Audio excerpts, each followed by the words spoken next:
আমি শুয়ে আছি আর আমার কিউট বউটা তার চুল দিয়ে আমাকে বিরক্ত করছে, কিন্তু তবুও আমি উঠছি না। একসময় সে একদম আমার ধারে কাছে চলে আসে আর আমি তাকে শক্ত করে জড়িয়ে ধরি। সে তো ভয় পেয়ে যায়, তারপর বলে, তার মানে তুমি এতক্ষণ জেগেছিলে? আমি বললাম, হ্যাঁ। তো তুমি কি ভাবছিলে ঘুমিয়ে আছি? এরপর যেই না আমার বউয়ের মুখ আমার মুখের কাছে নিয়ে এসেছে, অমনি মনে হচ্ছে কেউ একজন আমার কম্বল ধরে টানছে। তাই তাড়াতাড়ি উঠে পড়ি আর দেখি আমার মা আমার কম্বল ধরে টানতেছে। আপনারাই বলেন তো কেমন লাগে? আমার এমন সুন্দর স্বপ্নটা ভেঙে দিল।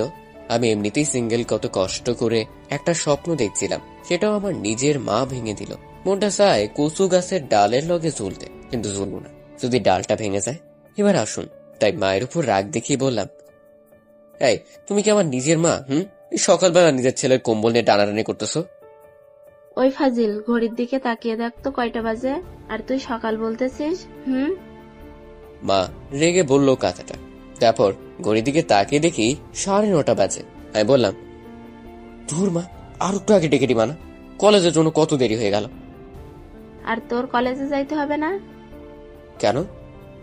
ঋতু আসতেছে, ওকে নিতে বাস স্ট্যান্ডে যা। ও কেন আসতেছে? আর কয়দিনের জন্য?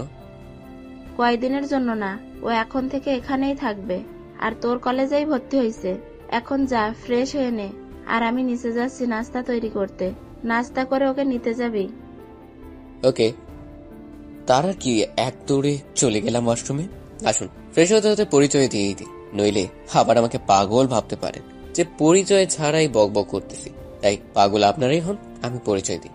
আমি মোহাম্মদ আরাফাত রহমান। বাবা মার 2 মাত্র সন্তান, মানে আমার একটা বোনও আছে। আর আমার বাবা ব্যবসা করে, মা গৃহিণী। আমি অনার্স প্রথম বর্ষ, আর যাকে আনতে যাব সে হলো আমার ফুফাতো বোন প্রীতু, অনার্স 2য় বর্ষ। এতটুকুই জানেন, বাকিটা গল্প পড়ে জানতে পারবেন। এর মধ্যে আমার ফ্রেশ হওয়া শেষ। তারপর নিচে গেলাম, কিছু নাস্তা করলাম আর বেরিয়ে পড়লাম বাস স্ট্যান্ডে। এরই মধ্যে মাহির ফোন। আপনাদের বলে রাখি, আমার 2টা ফ্রেন্ড আছে, জিগারের দোস্ত, একটা আবিদ আর একটা মাহি। হ্যালো। বল। কি রে, কলেজে আসবি না? দোস্ত, আজকে না আমার শরীরটা খারাপ লাগতেছে, তাই যেতে পারবো না। মিথ্যা বললাম। সত্যিটা বলতে জ্বালাতে জ্বালাতে শেষ করে দিত। আমি একটা মেয়েকে আনতে যাচ্ছি। কেন রে, খুব খারাপ লাগছে নাকি? আমরা আসবো? আরে না, সেরকম না, এমনি রেস্ট নিলেই ঠিক হয়ে যাবে। ওকে, তাহলে সাবধানে থাকিস ভাই। আর কোনো দরকার হলে ফোন দিস। Okay, bye. মাহির সাথে কথা বলতে বলতে চলে আসলাম বাস স্ট্যান্ডে। এসে দেখি কোনো বাস আসেনি, আর আমি জানিও না কোন বাসে আসতেছে। তাই আমি বসার জায়গায় বসে আছি। একটু পর 2টা বাস আসলো। একটু পর হঠাৎ কেউ একজন আমার চোখ ধরে ফেললো, আর আমি ভয়ে হুট করে তাকে জড়িয়ে ধরলাম। তারপর সে আমার চোখ ছেড়ে দিল, আর আমি তার দিলে ঘুরেই অবাক। মনে হচ্ছে আমার সামনে কোনো এক পুরী দাঁড়িয়ে আছে। ওকে সে ছোটবেলায় দেখছি। আমার তো ওর দিক থেকে চোখ ফিরছে না। এর মধ্যেও বলে উঠলো, এই কি দেখিস এমন করে? পড়ে দেখি। কি? এখানে পড়ে আসলো কোথা থেকে? এই তো আমার সামনেই দাঁড়িয়ে আছে। দেখলাম ঋতু বেশ লজ্জা পেয়েছে, যা দেখেই বোঝা যাচ্ছে। তার কিছু না বলে একটা রিক্সা ডাক দিলাম আর 2জনে উঠে পড়লাম। তারপর রাস্তায় আসার সময় দেখলাম ও বারবার আমার দিকে আর চোখে তাকাচ্ছে। আমি তাকানেই চোখ ঘুরিয়ে নিয়েছে। তারপর হঠাৎ সে বলে উঠল, কেমন আছিস? ভালো, আপনি? আমিও ভালো। তারপর আর কোনো কথা হয়নি আমাদের। সোজা বাসায় চলে আসলাম। এসে কলিং বেল দিতেই আম্মু সে দরজা খুলে দিল। মনে হয় দরজার পাশে দাঁড়িয়েছিল আমাদের আসার অপেক্ষায়। তারপর ঋতু সোজা আম্মাকে জড়িয়ে ধরলো আর বলল, কেমন আছো মামি? ভালো মা, তুই কেমন আছিস? ভালো। মামা কোথায়? অফিসে গেছে রে মা একটু। আমি আসছি তাও? মন খারাপ আর কান্না কান্না ভাবে বলল, মন খারাপ করিস না মা, এখনই চলে আসবে। কি একটা দরকারি কাজ আছে, তাই গেছে। তারপর মা বলল, আরাফাত, যা তো ঋতুকে ওর ঘর দেখিয়ে দে। ঋতু আপু আসেন। আমি আপু বলাতে সে রেগে বোম হয়ে গেল। মা সামনে আছে তাই আর কিছু বলতে পারল না। তারপর আমি ওনাকে ওনার ঘর দেখিয়ে দিয়ে নিজের ঘরে এলাম আর গোসল করে নিলাম। একটু পর মা এসে দুপুরে খাবারের জন্য ডেকে গেল। আমি আপুর রুমে গেলাম, দেখি সাজতেছে। তাই আমি বললাম, খাবেন না? সে বলল চল। তারপর আমরা নিচে গেলাম, দেখি আব্বু আর আম্মু বসে আছে আমাদের জন্য। ঋতু গিয়ে তো আব্বুকে জড়িয়ে ধরলো। তারপর সবাই মিলে খাওয়া দাওয়া শেষ করে যার যার ঘরে গেলাম, আর আমি ঘুমিয়ে পড়লাম। বিকেলে হঠাৎ করে ঋতু এসে ডাকতে লাগলো আর বলল, এই আরাফাত, ওঠ না, চল বাইরে থেকে ঘুরে আসি। ধুর, এই সময় আর ডাক দেন না তো, যাবো না, ঘুমাতে দেন। দাঁড়া, তোর ঘুমানো বের করতেছি। তারপর সে আমার উপর থেকে আমাকে মারতে লাগলো। এই এই কি করছেন, ছাড়েন, আমি যাবো তো যাবো। তারপর ঋতু ছেড়ে দিল আর বলল, যাবি না বলে? দেখলি তো আমি কিরকম। দেখলাম তো, একদম শাকচুনি। মনে মনে বললাম বললে খবর করতো। তারপর ওকে নিয়ে ঘুরতে গেলাম, রাতে বাসে আসলাম। এসে খাওয়া দাওয়া করছিলাম, এমন সময় আম্মু বলল কালকে থেকে ওকে আমাদের কলেজে ভর্তি করে দিতে আর একসাথে যেতে। আমি হ্যাঁ বলে চলে আসলাম। ঘরে এসে ঘুমিয়ে পড়লাম। সকালে হঠাৎ ঘুমটা ভেঙে গেল। আমার বুকের উপর ভারী কিছু অনুভব করছি। চোখ খুলে দেখি একটা মেয়ে আমার বুকের উপর মাথা দিয়ে শুয়ে আছে। আমি তো ভয় শেষ, তাই এক লাফ দিয়ে উঠছি। তারপর দেখি ঋতু আপু আমার উপর শুয়ে আছে। এর মধ্যে আমার এরকম করা দেখে সে উঠে পড়েছে। তারপর আমি তাকে বললাম, এই আপনি আমার রুমে কেন আসছেন? আর আমার বুকের উপর মাথা দিয়ে কেন শুয়েছিলেন? জানেন মুই কত ভয় পাইছি? আহালে, বাচ্চা ছেলে ভয় পাইছে? কোথায় ভয় পাইছে দেখি তো। এই আপনি আপনার এই শয়তানি হাসি বন্ধ করেন তো। কি জন্য আসছেন তাই বলেন। কেন বাবু, আমার হাসি দেখে তোমার কষ্ট হচ্ছে নাকি রাগ হচ্ছে? এবার কিন্তু বেশি বেশি হয়ে যাচ্ছে। ওকে, এই যে দেখো, চুপ করলাম। এবার খুশি? খুশি। এবার বলেন, মোর ঘরে আপনি কি করেন? একা একা ভালো লাগছিল না বুঝি? ও হ্যালো, ভালো লাগবে না কেন? আমার মোটেও ইচ্ছা নাই তোমার রুমে আসার। মামি বলল তোকে ডাক দিতে, তাই আসলাম। কলেজে ভর্তি হইতে যাব না সেই জন্য, নইলে জীবনেও তোর রুমে আসতাম না, ডাকা তো দূরের কথা। আচ্ছা বুঝলাম। তো মোর বুকে মাথা দিয়ে গিয়েছিল? আমিই ছিলাম। আসলে তোকে ডাকতে এসে দেখি তুই ঘুমিয়ে আছিস, তাই আর তোর পাশে বসে ডাকতেছিলাম। কখন যে চোখ লেগে গেছিল বুঝতেই পারিনি, আর ঘুমিয়ে পড়েছিলাম, বুঝলি? বুঝলাম। বুঝলেই ভালো। তো এখন কি শুয়েই থাকবি নাকি উঠবিও? উঠতেছি, আপনি যান। ওকে, তাড়াতাড়ি আয়। তারপর সে চলে যেতে লাগলো আর আমি তার যাওয়া দেখছিলাম। হঠাৎ ফোনটা বেজে উঠল। দূর, বালের ফোনটা দিল একটা রোমান্টিক মুহূর্ত নষ্ট করে। বাল ভালো লাগে না, আর তাই রাগ নিয়ে ফোনটা ধরলাম। হ্যালো। হ্যালো, কি রে, কি খবর তোর? মাহি বললো তোর নাকি শরীর খারাপ, তো এখন কেমন আছিস? আগেই বলেছি, মাহিয়ার আবিদ আমার জিগারের দোস্ত। সেরকম কিছু না, এমনি এখন ভালো আছি। ও ভালো, তো আজকে কি কলেজে আসবি? যাব। ওকে, আই, দেখা হবে কলেজে, বাই। Okay bye. তারপর ফোনটা কেটে দিলাম আর ওয়াশরুমে চলে গেলাম ফ্রেশ হয়ে এসে রেডি হয়ে নিলাম। তারপর সিঁড়ি দিয়ে নিচে নামতেই মা বলল ঋতুকে ডেকে নিয়ে আসতে, তাই চলে গেলাম ঋতুর রুমে। হঠাৎ করে তার রুমে যাওয়াতে যা দেখলাম তা দেখার জন্য মোটেও তৈরি ছিলাম না। দেখলাম ঋতু শুধু ব্লাউজ আর পেটিকোট পরে দাঁড়িয়ে আছে। আমি তো দেখেই হা হয়ে গেছি। ঋতু আপুর ফর্সা পেট দেখা যাচ্ছে আর তার সাথে ওর সুন্দর নাভি। আমাকে দেখেই সে শাড়িটা নিজের শরীরের উপর দিল আর আমি খেতে আসেন বলেই দৌড়ে চলে আসলাম। এসে সোজা খাওয়ার টেবিলে বসলাম। আমাকে দেখে মা বলল, কে রে, ঋতু কই? আমি বললাম আসতেছে। তারপর ঋতু আসলো, এসে আমার সোজা বসলো। একটু পর আব্বু আসলো। তারপর আমরা সবাই খাওয়া শুরু করলাম। এর মধ্যে আব্বু বলল, আরাফাত, আব্বু বলো। ঋতুকে কলেজে তো আজকে ভর্তি করে দিবি। তোদের প্রিন্সিপালের সাথে কথা বলে রাখছি, আর ওকে প্রতিদিন তোর সাথে নিয়ে যাবি আর নিয়ে আসবি, বুঝলি? তারপর আমার খাওয়া শেষ হলো, আমি বাইরে চলে আসলাম। এসে ঋতু আপুর জন্য অপেক্ষা করতে লাগলাম। একটু পর সে আসলো আর আমি খাওয়ার সময় খেয়াল করিনি, শরম পাইছিলাম। তো এখন দেখলাম আপু নীল শাড়ি পরেছে। আপুকে একদম পরীর মতো লাগতেছে। আমি তো তার দিক থেকে চোখই বেরাতে পারছি না। হঠাৎ সে বলে উঠলো, কি রে, এমন হা করে কি দেখছিস? আর এভাবে কি সারাক্ষণ দেখতে থাকবি নাকি? তার কথায় আমার হুশ এলো আর আমি তার দিক থেকে চোখ নামিয়ে নিলাম। তারপর মনে মনে বললাম, একটু আগে যা দেখালেন আর কি দেখবো। তারপর সে আবারও বলে উঠলো, ওই কি ভাবতেছিস?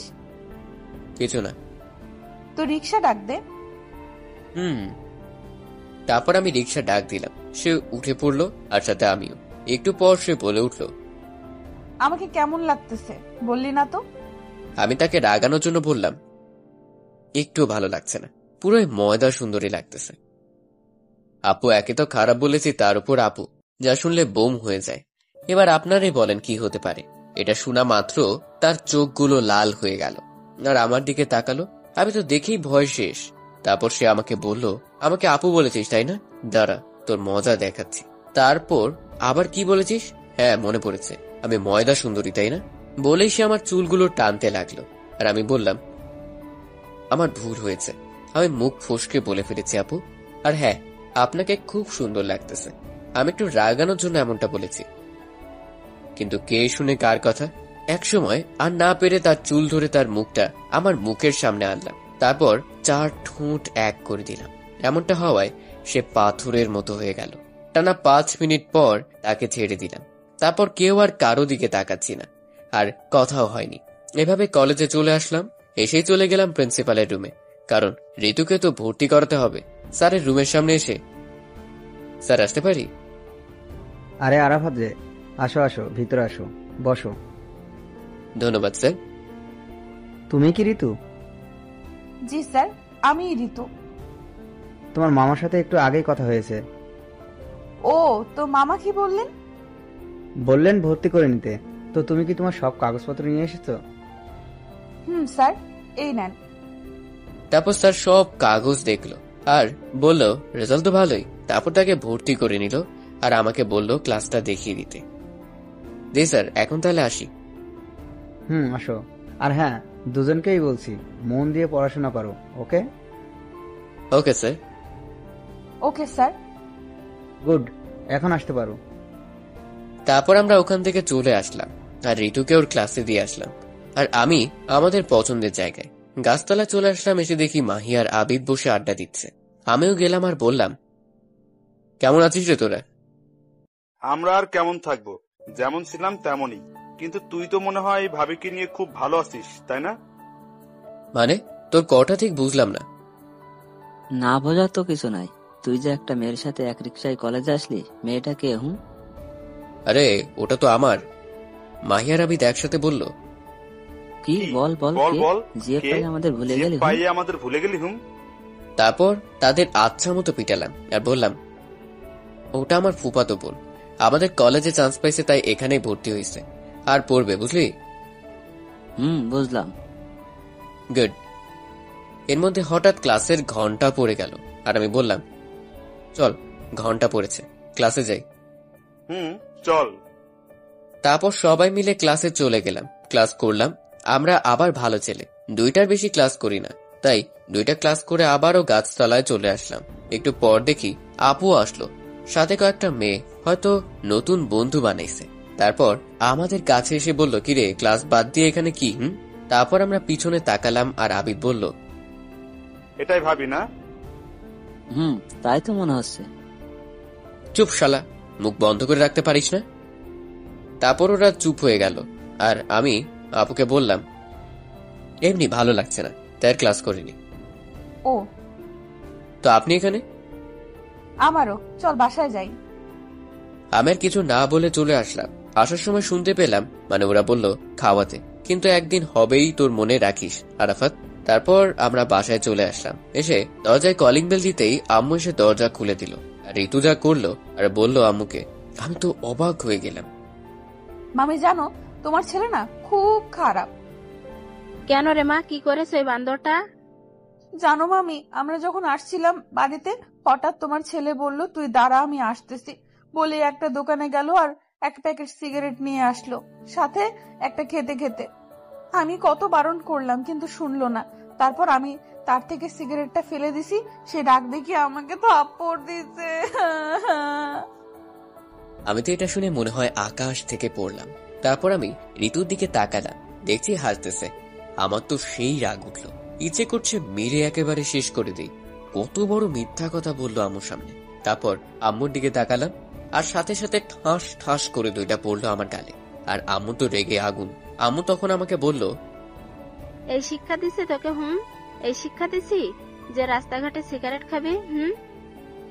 পুরাই রেগে মেগে কথাটা বললো আম্মু।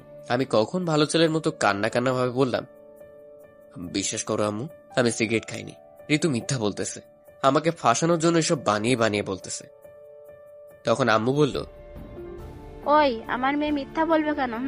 ও তোর কোনো জন্মের শত্রু যে মিথ্যা বলবে?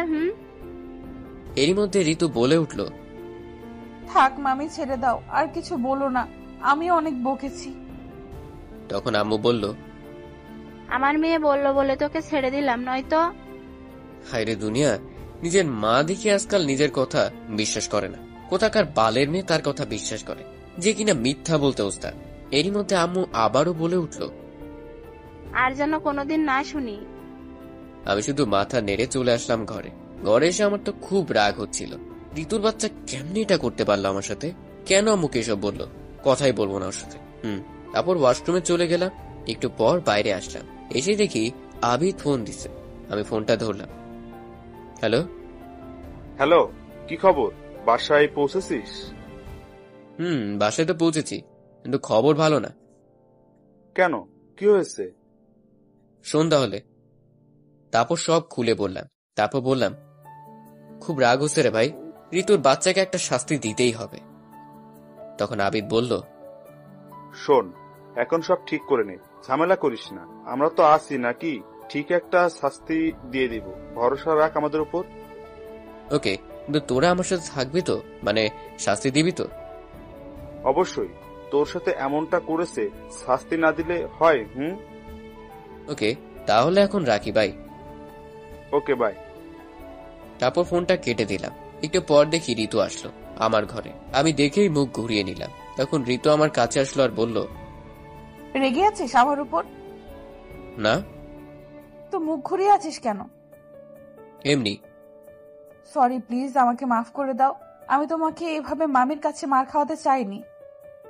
কি মেয়ে দেখছেন, মার খাওয়াইয়া এখন বলতেছে চাইনি? তারপর ঋতু আবারও বলল, প্লিজ তুমি আমাকে মাফ করে দাও, প্লিজ। আসলে সকালে তুমি আমাকে আপু বলেছিলে, আর আমাকে ভালো লাগছিল না বলেছিলে, তাই রাগে এমনটা করেছি। Please, sorry. তখন আমি মনে মনে ভাবলাম আর বললাম, এত করে যখন বলছে তখন মাফ করেই দিই। আর আমাদের তো প্ল্যান আছেই তোমাকে শাস্তি দিব। হঠাৎ সে আবারও বলে উঠল, বুঝেছি, মাফ করনি। তাকাও তো আমার দিকে। আমি তাকালাম, আর সাথে সাথে সে আমার চুল শক্ত করে ধরে আমার মুখ তার মুখের সামনে নিয়ে গেল আর 4 ঠোঁট এক করে দিল। আমি তো মূর্তির মতো হয়ে গেছি। ভাবতে পারিনি ঋতু এমনটা করবে। এভাবে 5 মিনিট থাকার পর ঋতু আমাকে ছেড়ে দিল আর বলল, মামি খেতে ডাকতেছে, নিচে আসো, বলেই চলে গেল। আমি তখন ভাবতে লাগলাম, একটু আগে কি হলো? আর হঠাৎ মনে হলো ঋতু তো আমাকে তুমি করে বলল, তার মানে কি ও কি আমাকে ভালোবাসে নাকি? ধুর, আমি সব কি ভাবতেছি? ও কেন আমাকে ভালোবাসবে? তারপর আর কিছু না ভেবে নিচে চলে গেলাম খেতে। তারপর খেয়ে দিয়ে রুমে চলে আসলাম। এসে ঘুমিয়ে গেলাম। বিকেলে হঠাৎ ফোনটা বেজে উঠলো। আমি লাফ দিয়ে উঠি, দেখি কে ফোন করলো।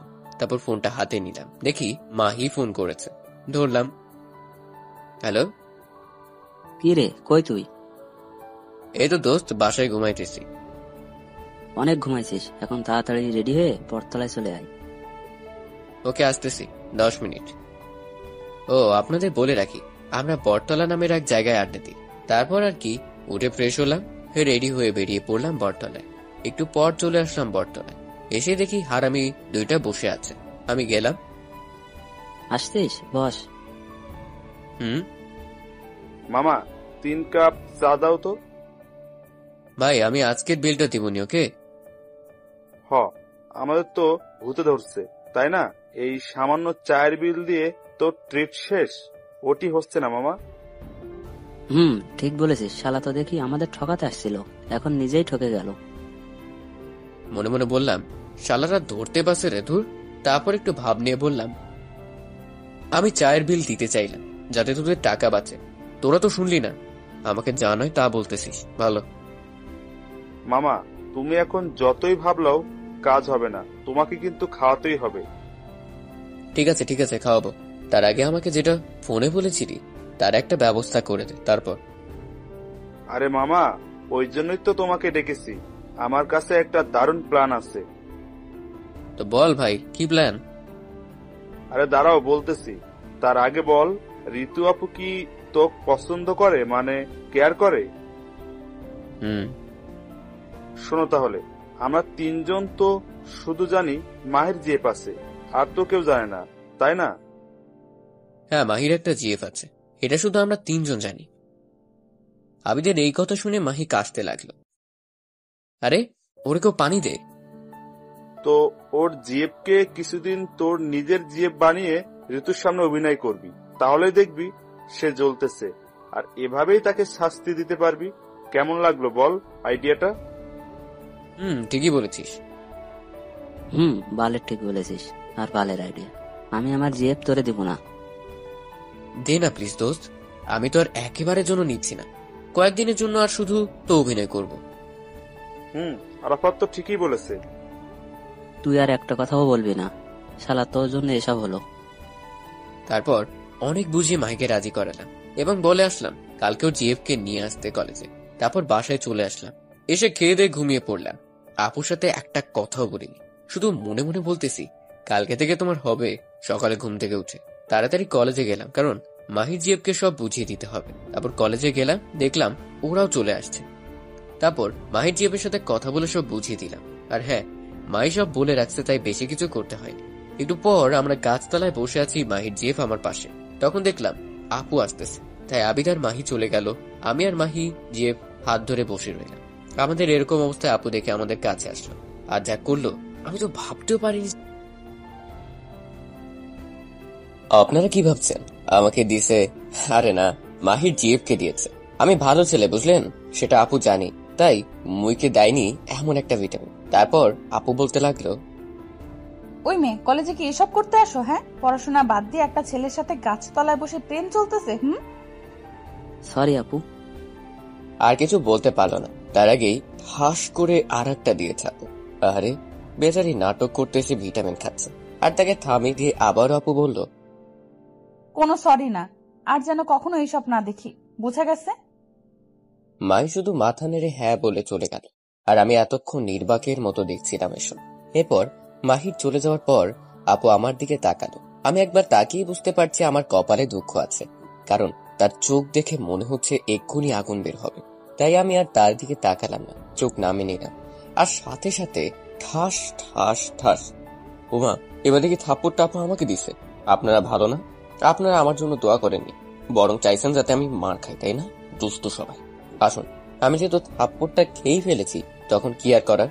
শুধু একটা কথাই বলি, আপনারাও যাদের বিয়ে হয়েছে তারা এখন থেকে বউয়ের হাতে থাপ্পড় খান, আর যারা করেনি তারা যেন বিয়ের পর খায়। মজা করে বললাম, প্লিজ কেউ কিছু মনে করবে না। আর আমার দোয়া আমি মন থেকে করিনি, তাই চিন্তা নেই। তারপর আপু আমাকে বলল, এসব কি? তুই মেয়েদের সাথে হাত ধরে বসে থাকিস, তাদের সাথে প্রেম করিস? আপু আমি তো। চুপ, আর একটাও কথা বলবি না তুই।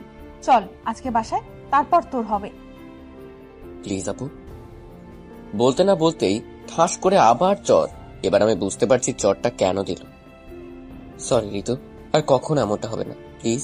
বাড়ি থেকে কিছু বলো না প্লিজ। আমার মুখ থেকে তুমি শুনে আমার দিকে তাকালো, দেখে বুঝাই যাচ্ছে তুমি করে বলাতে রাগটা কমেছে। এরপর সে আমাকে বলল, কেন তুমি ওই মেয়েটার সাথে ওইভাবে কথা বলছিলে? কেন ওর সাথে প্রেম করতেছিলে? জানো না আমি তোমাকে। তুমি আমাকে কি?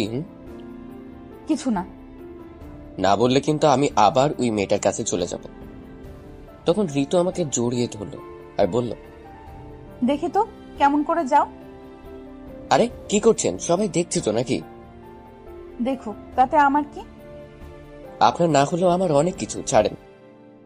তারপর জোর করে ঋতুকে ছাড়িয়ে নিল। তারপর আমি বললাম, তুমি যদি না বলো তুমি আমাকে কি, তাহলে কিন্তু আর কখনো তোমাকে তুমি করে বলবো না, আর কথাও বলবো না। তারপর আমার দিকে তাকিয়ে আবার নিজের দিকে তাকিয়ে বলল, আমি তোমাকে ভালোবাসি। আমি মনে মনে বললাম, এইটাই তো সে কবে থেকে শুনতে চাচ্ছি। তারপর একটু না জানার ভান করে বললাম, কি এসব কি বলতেছেন? মাথা ঠিক আছে তো নাকি? তারপর ঋতু বলল, আমার মাথা ঠিক আছে, প্লিজ আমাকে ফিরিয়ে দিও না। বলে জড়িয়ে ধরল। পাগলি, সেই ছোটবেলা থেকে তোমাকে ভালোবাসি আমি, আর তোমাকে পেয়েও ফিরিয়ে দিব। আমার কথা শুনে ঋতু আমার দিকে তাকালো আর বলল, তাহলে এতদিন বলনি কেন? আর ওই মেয়ের সাথে এসব তাহলে কি ছিল? তারপর পিছন থেকে হাততালির শব্দ এলো। আমরা একে অপরকে ছেড়ে দিলাম। তখন মাহি আর আবিদ এসে বলল, তাহলে ভাবি শেষমেশ হয়ে গেল? ওই কিসের ভাবি? থাক, আর ঢং করতে হবে না, আমরা সবই শুনেছি। আর হ্যাঁ আপু, সরি ভাবি, ওই মেয়েটা হলো আমার জিএফ। আপনাকে কালকের জন্য একটু শিক্ষা দেওয়ার জন্য আরাফাত এই নাটকটা সাজিয়েছে। মাহির কথা শুনে আপু আমার দিকে রাগী চোখে তাকাল। আমি বললাম, ভালো, সবই যখন বলে দিলি তাহলে এটাও বল বুদ্ধিটা কার ছিল। বাস্তব দিলি, তাহলে তোরা কেন বাকি থাকবি? আমার কথা শুনে ঋতু হয়তো কিছু বুঝতে পারছে, তাই সে বলল, মাহি, সত্যি করে বলো তো আসল ঘটনা কি? ভাবি, আমি বলতেছি, আসলে আরাফাত কালকে আমাকে আপনি কি কি করেছেন সবই বলেছে। তারপর আমি বুদ্ধি করে ওকে এসবের কথা বলি, যাতে আপনাদের ভালোবাসাও প্রকাশ পায় আর কোনো সমস্যাও না হয়। আপুর হাত থেকে বাঁচার জন্য এসব বলল। তারপর আপু কি যেন ভাবলো আর বলল, ঠিকই করেছো, থ্যাঙ্কস। আর আমার কানে কানে বলল, তুমি খালি বাসায় চলো আজকে। ওরা তখন বলল, ভাবি, খালি থ্যাঙ্কস দিয়ে কাজ হবে না, খাওয়াতে হবে। তখন বললাম, ওই কিসের খাওয়া রে? পেটুক। দেখছেন ভাবি, আমরা উপকার করলাম, তার জন্য একটু খাওয়ার কথা বললাম, আর ও আমাদের পেটুক বলতেছে। তখন আপু বলে উঠল, আচ্ছা ঠিক আছে, খাওয়াবো। তার আগে তোমাদের বন্ধুত্ব আমাকে প্রপোজই করলো না, তাহলে ভাবি আর হলাম কেমনে বলো? ঠিকই তো, ওই হারামি, ভাবিকে প্রপোজ কর যা। তখন ভাব নিয়ে বললাম, পারবো না। কেন পারবি না? তোরা শালা সবাই বেইমান, নিজেরা বাঁচার জন্য আমাকে ফাঁসায়া দেস, আর নিজেদের ভালোর জন্য অন্যের ক্ষতি হলেও কিছু ভাবিস না। দূর, বাদ দে তো এসব, আর প্রপোজ কর। বললাম পারবো না। তখন ওরা কিছু বলার আগে আপু বলে উঠল, কি বললি তুই? আর একবার বলতো। আর আমি তো বললাম প্রপোজ করবো ভাবতেছি। তখন ওরা হাসতে লাগলো। আমি তখন রাগ দেখে বললাম, চুপ শালারা। তখন আপু বলল, তাড়াতাড়ি প্রপোজ কর, বেশি সময় নাই। আজকে না করলে হয় না? না, হয় না, তাই আজকে করবি আর এক্ষুনি। আচ্ছা ঠিক আছে, করতেছি। তো রাগের কি আছে শুনি? বেশি না বকে প্রপোজ কর। তারপর প্রপোজ করতে শুরু করলাম। তুমি আমার কাছে মেঘ, আমার কাছে পরি, দিব তোমাকে সময় আমার হাজারো ব্যস্ততা ছাড়ি। সকালের সূর্য তুমি, রাতের ওই চাঁদ, ভালোবাসায় জড়িয়ে রাখবো তোমায় সারা দিন রাত। হবে কি তুমি আবার পথ চলার সাথী? হবে কি আমার শেষ ভরসা? গোলাপের প্রথমে কলি আসে, পরে আসে ফুল, আমি তোমায় ভালোবাসি ঋতু, আই লাভ ইউ। তারপর ঋতু আমাকে শক্ত করে জড়িয়ে ধরল আর বলল, হ্যাঁ, আমি তোমার সব হব। এরই মধ্যে ওরা বলে উঠল, অনেক হয়েছে প্রেম প্রীতি, এখন চলেন, আমাদের ট্রিট দিবে। যাবো তো। তার আগে মাহি তোমার জিএফ কে তাকে ডাক দাও। তারপর মাহি তার জিএফ কে ডাক দেয়। সে আসে, তারপর ঋতু তাকে সরি বলে, মাপ চায়, সেও মাপ করে দেয়। তারপর সবাই মিলে একটা হোটেলে যায় এবং দুপুরে খাবার খেয়ে নেয় এবং বাড়ি চলে যায়। এভাবেই তাদের ভালোবাসার মধ্য দিয়ে দিন চলতে থাকে। এভাবে কিছুদিন যায়। কয়েকদিন পর সকালে নাস্তার টেবিলে বসে সবাই বসে নাস্তা করছিল। হঠাৎ ঋতু বাবাকে যা বলল তা শুনে মনে হয় আমি আকাশ থেকে পড়লাম। মামা, আমি তোমাদের কাছে বোঝা হয়ে আছি, তাই না? আব্বু তখন খাওয়া বাদ দিয়ে ঋতুর দিকে তাকালো আর বলল, এ সময় কি কথা মামুনি? আমরা কখন তোকে এসব বলেছি যে এসব বলতেছিস? মামা, তোমরা তো কিছু বলনি, বলেছে তো তোমাদের আদরের সন্তান আরাফাত। আমি তো ঋতুর কথায় আকাশ থেকে পড়লাম। আরে আমি এসব কখন বললাম? তখন আব্বু বলল, দেখছো আরাফাতের মা, তোমার ছেলে কতটা কুলাঙ্গার হয়ে গেছে। আমার মেয়েকে কি সব বলতেছে, ওকে তো আমি বলেই লাফ দিয়ে উঠলো চেয়ার থেকে।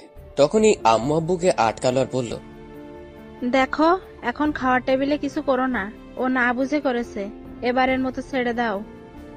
তখনই ঋতু বলে উঠল, থাক মামা, মাফ করে দেন ওকে। দেখ, আমার মেয়েকে দেখে শেখ, যাকে তুই কিনা এসব বলেছিস। আর হ্যাঁ, ওর জন্য আর তোর মায়ের জন্য তুই আজকে বেঁচে গেলি, আর যেন জীবনেও এসব কথা না শুনি। আমি তো ভয় শেষ, তাই শুধু বলে মাথা নাড়ালাম, কারণ আমি বুঝতে পারছি যে আমি যাই বলি না কেন কেউ বিশ্বাস করবে না। তাই দোষটা নিজের ঘাড়ে নিলাম আর মনে মনে বলতে লাগলাম, ফুপুর বাচ্চা, ঋতু তোর এটা শাস্তি আমি দিমুই, দেখিস, তুই আরাফাতকে চিনিস না। তারপর আপু উঠে চলে গেল, সাথে আম্মু গেল। তখন আমি আর ঋতু ছিলাম টেবিলে বসে। তখন সে বলে উঠল, কিরে, কেমন বাস খাওয়ালাম? আর মেয়েদের দিকে তাকাবি, বল, তাদের সাথে কথা বলবি। ও, এবার বুঝলাম কেন ঋতু আমাকে এত বড় বাস দিল। আপনারা হয়তো কিছু বুঝতে পারেনি যে আমার মতো ভদ্র কিউট সাদা সিধা ছেলেকে ঋতুকেও বা বাস খাওয়ালো আর এসব বললো। আসুন একটু অতীত থেকে ঘুরে আসি। অতীত কয়েকদিন আগের কথা। আমি, মাহি আর আবিদ কলেজে গাছতলায় বসে আড্ডা দিচ্ছি। হঠাৎ করে মেঘলা ফোন করে। হো, আপনাদের তো বলাই হয়নি, মাহির জিএফ এর নাম মেঘলা আক্তার। আমরা ভালোবেসে মেঘলা বলে ডাকি।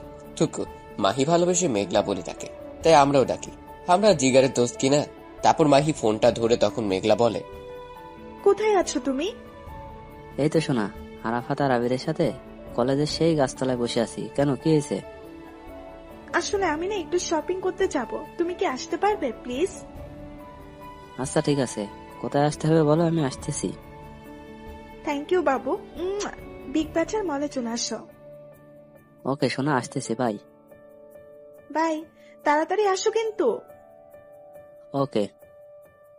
তারপর মাহি ফোনটা কেটে দেয় আর আমরা তাদের দেওয়া দেখেই বুঝতে পারছি কে ফোন দিয়েছে। তাই আমি বললাম, কিরে মেঘলা কোথায় যেতে বললো? দোস্ত তুই কিভাবে বুঝলি মেঘলা ফোন দিছিল? শোন, তোর থেকে আমার বুদ্ধি একটু বেশি, বুঝলি? আর তোরা যে উম্মা শুরু করেছিস সবাই বুঝতে পারবে। যাই হোক, কোথায় আর কেন যেতে বললো তাই বল। আসলে মেঘলা একটু শপিং করতে যাবে, তাই বিগ বাজারে যেতে বলবো। ঠিক আছে, যা যা। রাগ করিস না প্লিজ, বুঝতেই তো পারছিস। ঠিক আছে যা। তারপর মাহি চলে গেল। তখন আবিদ বলল, মাহি তো চলে গেল ওর জিএফ এর কাছে, তো আমরা এখানে থেকে আর কি করব? চল কোথাও থেকে ঘুরে আসি, সাথে মেয়ে দেখাও হবে নি নতুন নতুন। ঋতু জানতে পারলে আমার খবর করে দিবে। আরে ধুর, ও কেমনে জানবে? আমরা তো দুজনেই যাব। ওকে চল তাহলে। তারপর আমি আর আবিদ বাইক নিয়ে চলে গেলাম একটা মলে। হ্যাঁ, আপনাদের একটা কথা বলে রাখি, আমি এরই মধ্যে নতুন বাইক কিনেছি। তারপর আমরা মলে কয়েক পাক দিয়ে মলেরই একটা রেস্টুরেন্টে এসে বসলাম। তারপর কফি খেতে লাগলাম। একটু পর আবিদের একটা ফোন আসে আর সে উঠে চলে যায়। তখন আমি বসে আছি একা। হঠাৎ একটা মেয়ে এসে আমাকে আরাফাত বলেই জড়িয়ে ধরলো। আমি তো পাথর হয়ে গেলাম। তারপর তাকে ছাড়িয়ে দিলাম আর বললাম, কে আপনি? আরে শাকিলা, তুই কোথা থেকে? চিনতে পারছিস তাহলে? কি যে বলিস, তোরে চিনবো না কেন? তাও ঠিক, আমরা তো একসাথে পড়ছি তাই না? এবার বল, তুই এখানে? আসলে তুই তো জানিস আমার বিয়ে হয়েছে আর আমি ঢাকায় থাকি, আর কয়েকদিন পর আমার এক বন্ধুর বিয়ে, তাই এখানে এসেছি। ও ভালো। আচ্ছা, তোর নাম্বারটা দে তো। এই নে, 019331956।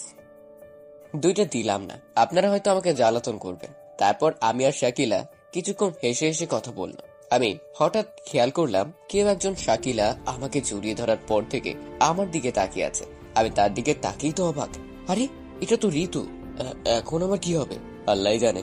এরই মধ্যে শাকিলা বলে উঠল, আজকে আসি রে, বাই। ভাই। তারপর সে চলে গেল আর আমি দাঁড়িয়ে রইলাম। তারপর ঋতু আমার কাছে আসলো। আমি বললাম, ঋতু তুমি যা ভাবছো।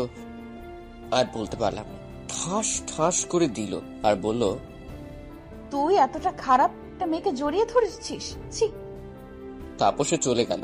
এরই মধ্যে আবিদ এসে বলল, বন্ধু কিছু মনে করিস না, আমি শাকিলার আসার পর থেকে এখন পর্যন্ত সবই দেখছি, চিন্তা নাই, সব ঠিক হয়ে যাবে।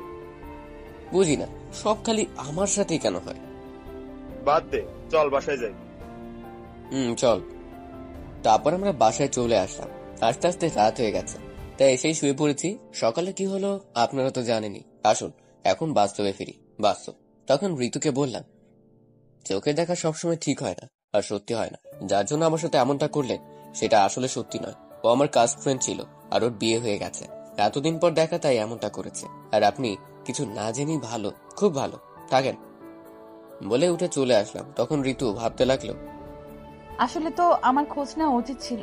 আমি কিছু না জেনে শুনে আরাফাতের সাথে এরকম করলাম। সে যদি আমাকে ভুল বুঝে ছেড়ে চলে যায়, না, এ আমি কি করলাম? বলেই কান্না করতে লাগলো। তখনই মা এসে বলল, কি হয়েছে?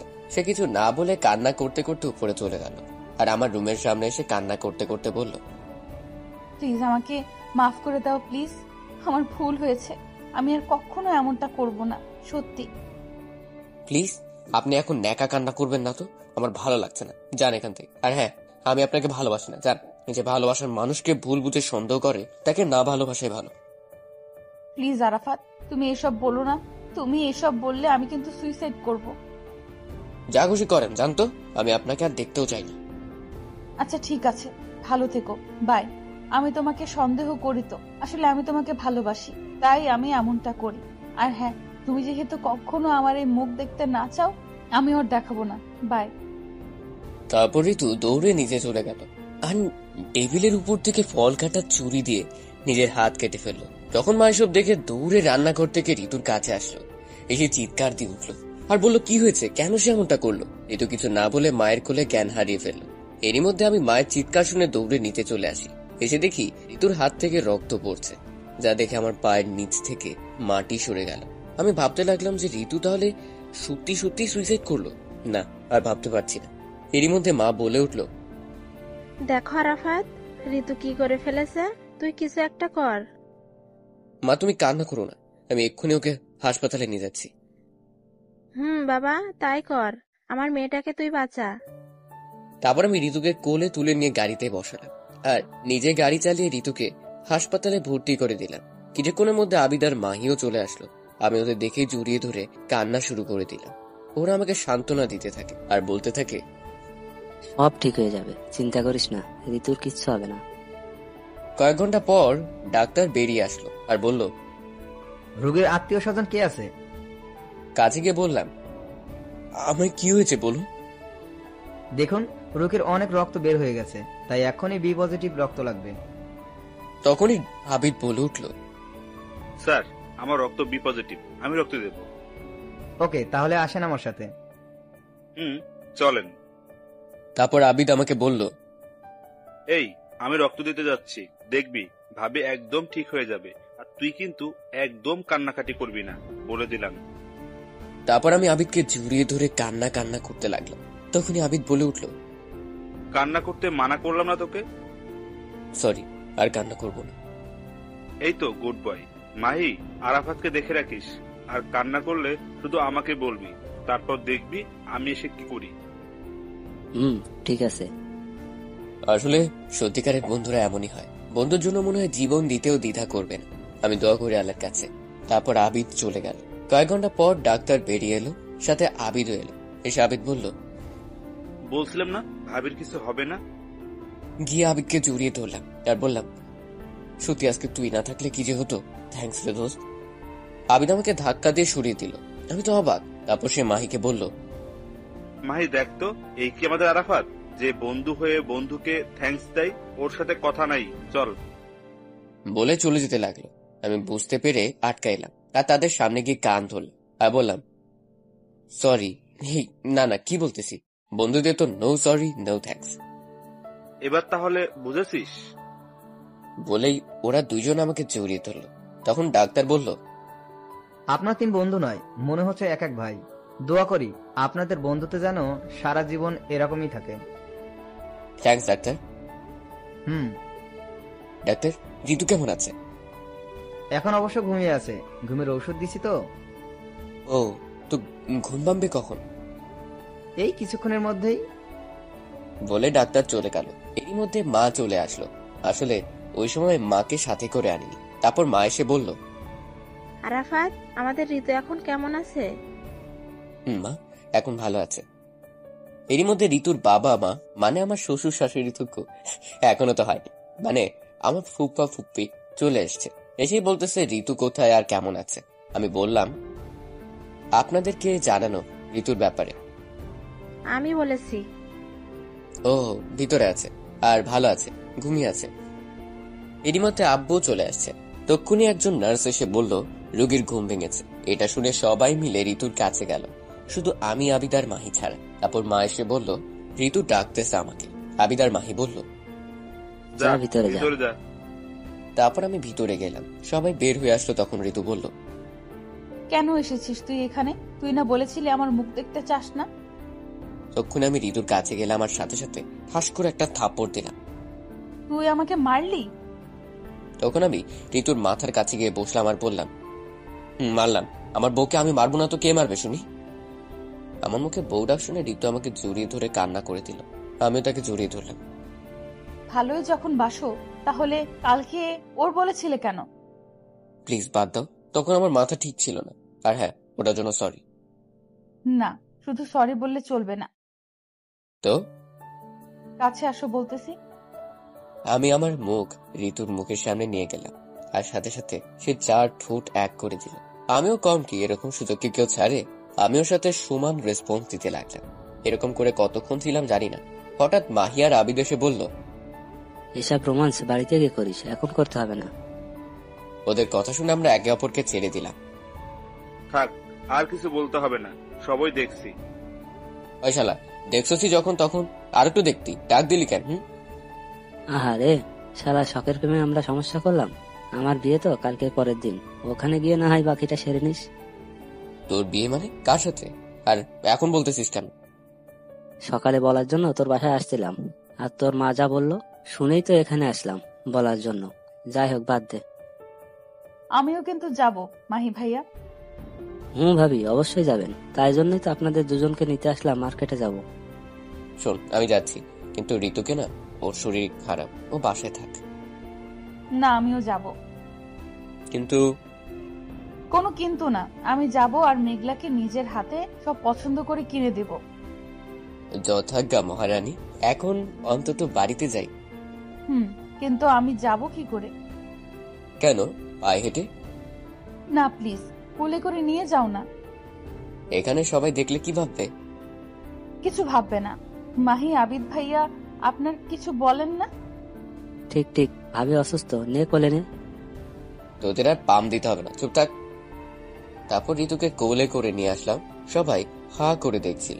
তারপর বাড়িতে এসে ওকে ঘরে নিয়ে যেয়ে শুইয়ে দিলাম। তারপর মা এসে ওকে খাইয়ে দিয়ে রেস্ট নিতে বললাম, আর আমি ফ্রেশ হতে গেলাম। তারপর দুপুরে খেয়ে নিলাম। তারপর উঠে ঋতুর রুমে গেলাম, দেখলাম ঘুমিয়ে আছে। তারপর ওর কাছে গেলাম, কপালে একটা কিস দিলাম আর বললাম, আসলেই পাগলি, আমার জন্য কি না করতে পারে। তখন হঠাৎ সে বলে উঠলো, সব করতে পারি। তুমি ঘুমাওনি? না। কেন? এমনি।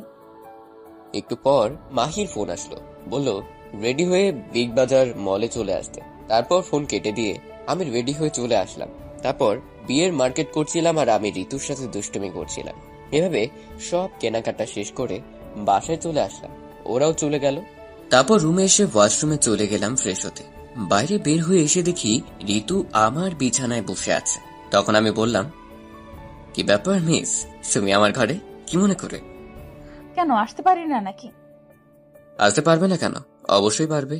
তো এখন কেন এসেছো তাই বলো। আমি খেতে যেতে বললো, তাই তোমাকে ডাকতে এসেছি। আচ্ছা, তাই নাকি? তাই চলো এখন। বলে ঋতু যেই না চলে যেতে লাগলো, অমনি আমি পেছন থেকে ওর হাত ধরলাম আর নিজের কাছে নিয়ে আসলাম। এসে পেছন থেকে জড়িয়ে ধরলাম আর ওর ঘাড়ের উপর মুখ রেখে বললাম, মিস, আসছো তোমার ইচ্ছেতে, যাবেও কি তোমার ইচ্ছেতে? একটু আদর না দিলে? দেখো, এখন কিছু করবে না, আর হবেও না। কেউ এসে পড়বে, ছাড়ো। না, আমি কিছু শুনতে চাই না বলে ওকে আমার দিকে ঘুরালাম। তখন ঋতু বলল, দেখো, ভালো হবে না কিন্তু। আর বলতে দিলাম না, তার আগেই 4 ঠোঁট এক করে দিলাম। এভাবে 5 মিনিট ছিলাম। হঠাৎ ছোট বোন এসে বলল, আমার ছোট বোনের নাম সুইটি। হায় রে প্রেম রে, একজনকে বললো আরেকজনকে ডাক দিতে, সে ডাকতে এসে নিজেই প্রেম করতে ব্যস্ত। সুইটির কথা শুনে আমরা একে অপরকে ছেড়ে দিলাম। তারপর আমি বললাম, আসলে সুইটি, তুই যা ভাবছিস তা না, ওর চোখে কি যেন পড়েছিল, তাই আমি। থাক, আর কিছু বলতে হবে না, আমি সবই দেখছি, নিচে আয়। বলেই চলে গেল। ধুর, এই সুইটি আসার আর সময় পেল না। বলেছিলামই কেউ চলে আসবে, কিন্তু কে শুনে কার কথা? হয়েছে, আর বলতে হবে না, নিচে চলো। এখন তো নিচে যাবেই। বাস যা খাওয়াইলা, নিচে যাবা না? আমি বাস না, দাঁড়াও, দেখাচ্ছি মজা বলে ঋতুকে ধরতে গেলাম। ও দৌড়ে চলে গেল, সাথে আমিও গেলাম। তারপর খাওয়ার টেবিলে আমরা সোজাসুজি বসলাম। আমাদের দেখে সুইটি খালি হাসতেছে। আমি ওর কানে কানে বললাম, চুপ, এত হাসিস কেন? ঘরের ভেতরের ঘটনা কি বলে দেব? ভয় দেখাচ্ছিস আমাকে? বোন, তোর পায়ে ধরি, কিচ্ছু বলিস না। চকলেট দিমুনি? ওকে, মনে থাকে জানো। অবশ্যই। তারপর আমরা খেতে লাগলাম সবাই মিলে, আর আমি ঋতুর পায়ে সুড়সুড়ি দিচ্ছি। ও খেতে পারতেছে না। এরই মধ্যে মা হঠাৎ বলে উঠল, আরাফাত শোন। মা বলো। বলছিলাম কি, ঋতু তো বড় হয়েছে, তো আমরা সবাই মিলে ঠিক করছি ওরে বিয়ে দিব। তুই কি বলিস? মায়ের এই কথা শুনে আমি মনে হয় আকাশ থেকে পড়লাম। তখন আমি ঋতুর দিকে তাকালাম, দেখি সেও আমার দিকে তাকিয়ে আছে। এরই মধ্যে মা আবারও বলে উঠল, কি রে বল। মা এত তাড়াতাড়ি ওর বিয়ে দিবা? আরো পরে দাও, আগেও পড়াশোনা শেষ করুক। ছেলেটা খুব ভালো, আর ছেলের বাবা মা বলেছে বিয়ের পরও তাকে পড়াবে। এইদিকে এসব শুনে আমার বুকে ব্যথা অনুভব করলাম, তাই আর বেশি কিছু না বলে শুধু বললাম, যা ভালো হয় করো বলে ঘরে চলে আসলাম। তখন মা বলল, এটা কি হলো? ও ঘরে গেল কেন? থাক, বাদ দাও তো মা, যে চাই যাক, তুমি বিয়ের কথা বলো। কিন্তু তাও। বাদ দাও না মামি, এসব বিয়ের কথা পরে না হয় দিও, আরাফাত যখন অমত দিচ্ছে। না ঋতু, তাদের ইচ্ছে তোকে তাদের ছেলের বউ বানাবে। তারপর তারা একটু কথা বলে খাবার শেষ করলো। তারপর ঋতু আমার রুমে আসলো। হঠাৎ চলে আসলে যে? কেন আসছি জানো না? কিন্তু সবাই কি ভাববে? বারে বারে এইদিকে আমার ভালোবাসার মানুষকে আমি হারাতে চলেছি, আর তুমি ভাবতেছো কে কি ভাবলো। এতটা ভালোবাসো আমাকে? আর কিছু না বলেই ঋতুকে জড়িয়ে ধরলাম আর বললাম, আমি তোমাকে ছাড়া বাঁচবো না। আমি তো ঠিক আছে, আমরা মাহির বিয়ে হয়ে গেলে আমাদের ভালোবাসার কথা বলবো সবাইকে, ঠিক আছে? তারপর হঠাৎ মাহির ফোন আসলো।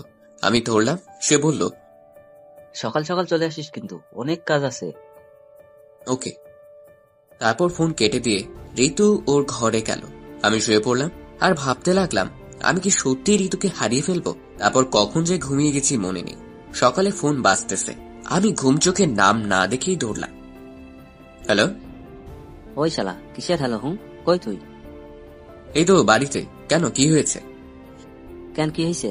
দেখ তো কয়টা বাজে, তোকে কখন আসতে বলেছি? তখন ঘড়ির দিকে তাকিয়ে দেখি 7টা বাজে। তারপর আমি বললাম, 5 মিনিট আসছি বন্ধু, দাঁড়া। তারপর ফোন কেটে দিয়ে কোনো রকম ফ্রেশ হয়ে চলে গেলাম মাহির বাসায়। তারপর থেকে শুরু হলো কাজ আর কাজ। হঠাৎ ফোন আসলো, দেখি ঋতু ফোন দিয়েছে। হ্যালো। খাইছো দুপুরে? না, এখন খাবো কেন, সময় হোক খাবনি। তুমি খাইছো? সময় আবার কখন হবে? দেখো তো কয়টা বাজে। ঘড়িতে দেখি 3টা বাজছে। হায় হায়, কাজের ঠেয়ারা খেয়ালই নাই যে কয়টা বাজে। তারপর সে বলল, তাড়াতাড়ি খেয়ে নাও। আর শোনো। বলো। সন্ধ্যায় তাড়াতাড়ি রেডি হয়ে থেকো, আমি নিতে যাবনি। ওকে। তারপর ফোন কেটে দিলাম। আবারও কাজে মন দিলাম, খাবার কথা মনেই নাই। এভাবে সন্ধ্যা হয়ে গেল। আমি ঋতুকে নিতে গেলাম। ঋতুর রুমে গেলাম, গিয়ে দেখলাম সে একটা নীল শাড়ি পরে আছে, মনে হচ্ছে একটা পরী বসে আছে আমার সামনে। তারপর সে চোখে কাজল দিল, মেকআপ করেনি, এমনিতেই যে সুন্দর। তারপর সে ঠোঁটে লিপস্টিক দিতে লাগলো। আমি বললাম, এটা দিও না। তুমি কখন আসলে? একটু আগে। আর হ্যাঁ, ওটা দিও না, আমার ওসব পছন্দ না। ওকে। তারপর ঋতুকে নিয়ে চলে গেলাম মাহির বাসায়। তারপর সবাই মিলে আনন্দ করে গায়ে হলুদের অনুষ্ঠান শুরু হলো। আর আমরা মানে আমি আর আবিদ শুধু মেয়েদের সাথে টাঙ্কি মারতে লাগলাম। হঠাৎ দেখি ঋতু আমাকে ধরে নিয়ে একটা ঘরে গেল। তখন আবিদ বলল, আজকে তুই শেষ। তখন তাকে দেখি ঋতুর চোখ দিয়ে আগুন বের হচ্ছে রাগে। কি হয়েছে, এভাবে ঘরে আনলে কেন? কেন আসছি জানিস না তুই? না বললে কেমনে জানবো? মেয়ে দেখলেই টাঙ্কি মারতে ইচ্ছে করে, তাই না? ওকে, তোর টাঙ্কি মারা বের করব। সরি, আসলে। কোনো সরি না, দাঁড়া তুই। বলেই সে একটা লাঠি দেখতে পেল আর হাতে নিয়ে বলল, এবার কি হবে বল? তুমি আমাকে মেরো না প্লিজ, আমার কিছু হলে তোমারই কষ্ট হবে না। ও আচ্ছা সরি, আর জীবনেও এমনটা করবো না, প্রমিস। ঠিক তো? 100% ঠিক। ওকে। তাহলে লাঠি ফেলে দাও আর বাইরে চলো। ওকে। তারপর আমরা বাইরে চলে আসলাম। বন্ধু, কি হলো এতক্ষণ? কিছু না। আমি তো জানি। তাহলে চুপ থাকো। এভাবে গায়ে হলুদের অনুষ্ঠান শেষ হলো। রাতে আমরা বাড়ি ফিরলাম। মাহি আসতে দিবে না, তাও জোর করে আসলাম। ঋতুর ভালো লাগছে না, তাই বাড়িতে এসে ঋতু ওর ঘরে গেল, আমিও আমার ঘরে গেলাম। তারপর ঘুমিয়ে পড়লাম। সকালে তাড়াতাড়ি উঠলাম, কারণ আজকে মাহির বিয়ে। তারপর আমি চলে গেলাম মাহির বিয়েতে, আর বাড়িতে বলে গেলাম তাড়াতাড়ি যেতে। আর ঋতু বলল ও মেঘলার বাসায় যাবে। আমি মাহির বাসায় এসে সব কাজ করলাম। তারপরে ওকে গোসল করিয়ে সবাই মিলে বের হলাম বিয়ের উদ্দেশ্যে। একটু পর আমরা সবাই চলে আসলাম মেঘলাদের বাড়িতে। তারপর গেটে কয়েকজন মেয়ে দাঁড়িয়ে আছে। মাহি ওদের দেখেই আমাকে বলল, ভাই তুই একটু সব ম্যানেজ করিস। ওকে, চিন্তা নাই। তারপর আমরা ওদের কাছে গেলাম। তখন সবাই বলে উঠল, আসেন দুলা ভাই, আসেন, শরবত খান। সে না হয় বর শরবত খাবে, কিন্তু আপনাদের তো চিনলাম না। ওদের মধ্যে একজন বলল, আমি সুলতানা সাদিয়া, মেয়ের ছোট বোন। আর এ হলো আমার খালাতো বোন আরিফা, এ হলো আমার চাচাতো বোন রিমা। এভাবে পরিচয় করিয়ে দিল। তখন আমি বললাম, আচ্ছা, তার মানে আপনারা আমার বেআইন, তাই তো? তখন আবিদ আমার কানে কানে বলল, বন্ধু, সাদিয়া কিন্তু আমার, ওকে কিছু বলিস না। আমি তো অবাক। আবিদ এসে আমার বেআইনকে ওর বলে চালিয়ে দিল। ওকে, তারপর বলল ওরা সবাই যে শরবত খান। না, আমরা এসব খাই না। তাই তাহলে 5,000 টাকা দেন, খেতে হবে না। আমরা 1 টাকাও দিব না। না দিলে ভেতরেও যেতে দেব না। সমস্যা নাই, তোমাদের মেয়েই বসে আছে আমার বন্ধুকে বিয়ে করার জন্য, আমরা না হয় ফিরেই যাই। মাহি চল, বলে যেতে লাগলাম। মাহি তো হা হয়ে সব দেখছে। হঠাৎ ঋতু বলে উঠল, তোমরা আরাফাতের সাথে পারবে না, ও একটা বদমাইশের হাড্ডি, তার চেয়ে ভেতরে যেতে দাও। এই তো, ঋতু আমাকে চিনে মনেই নাই। তারপর ওরা আগে ফুসতে লাগলো, আর আমরা ভিতরে গেলাম। তারপর বিয়েটা হয়ে গেল। তারপর আমরা বউ নিয়ে বাসায় চলে আসলাম। সবাই তো বউ দেখার জন্য চলে আসলো। তারপর ভাবিরা মেঘলাকে ঘরে নিয়ে গেল, আর এদিকে আমরা, মানে আমি আর আবিদ মাহিকে নিয়ে ছাদে চলে গেলাম। আর এভাবে গল্প করতে লাগলাম। মাহি তো মেঘলা কাছে যাওয়ার জন্য মন একেবারে ছটফট করছে। সেটা আমি আর আবিদ বুঝতে পেরে মনে মনে হাসতেছি, কিন্তু তাও ওকে যেতে দিচ্ছি না। বেচারা মাহি কিছু বলতেও পারছে না। যখন 12টা পার হতে লাগলো, তখন আমরা ছাদে। হঠাৎ মাহির বাবা মানে আঙ্কেল এসে বলল, কিরে মাহি, তুই এখানে কেন? যা ঘরে যা, বৌমা তোর জন্য কখন থেকে অপেক্ষা করছে। মাহি কিছু বলার আগেই আমি বলে উঠলাম, আঙ্কেল, আমরা অনেকবার বলেছি যাওয়ার জন্য, কিন্তু ও তো যাচ্ছে না, বলতেছে আমাদের সাথে নাকি আড্ডা দিবে। বলেন তো, এটা কি ঠিক দেখায়? নতুন বউ ঘরে রাইখা আমাদের আড্ডা দিচ্ছে, তাও আবার আজকে ওদের বাসটা। আমি জানি মাহি আঙ্কেলকে খুব ভয় করে, তাই জায়গা মতো দিলাম একটা। মাহি তো আমার কথা শুনে হা হয়ে গেছে। শালা, তোরা নিজেরাই যেতে দিলি না, আর এখন নিজেরাই বলতেছিস যেতে বলছিস। মাহি কিছু বলার আগেই আঙ্কেল আবারও বলে উঠল, কি হলো, এখনো এখানে দাঁড়িয়ে কি করিস? যা ঘরে যা। তারপর আঙ্কেল চলে গেল। মাহি আমাদের দিকে রাগী চোখে তাকাবার বলল, আমাকে যেতে বলছিস তাই না? আরে কুল কুল, এত রাগের কি আছে? আমরা তো একটু মজা করলাম। চল, তোকে ঘরে দিয়ে আসি। আজকে আর কিছু বলবো না, পরে সব ঠিকই নেবো, দেখিস। ওকে।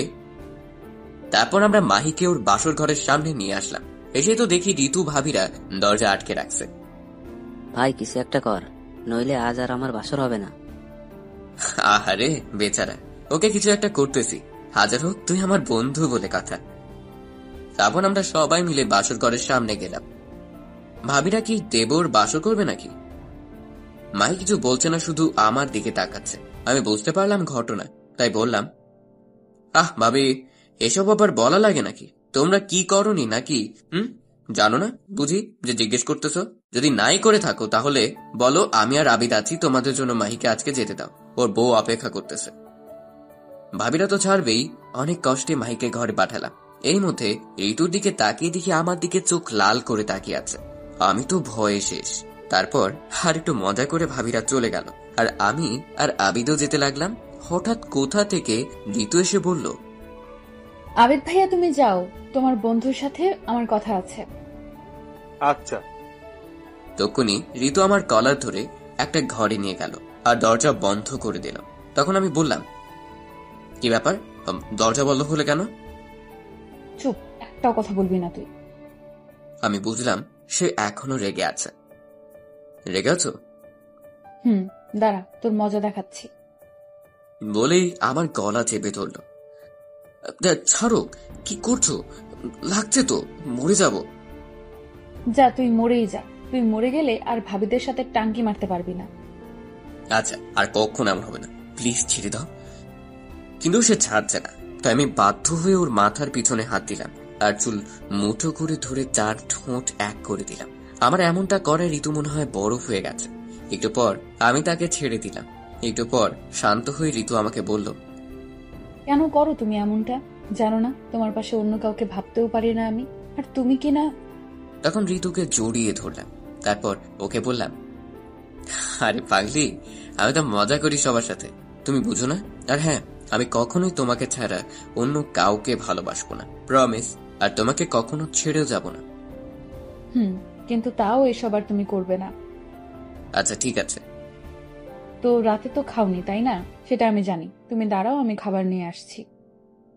বলেই সে নিচে চলে গেল খাবার আনতে। আমি তখন ভাবতে লাগলাম, আসলে পাগলিটা আমাকে অনেক ভালোবাসে।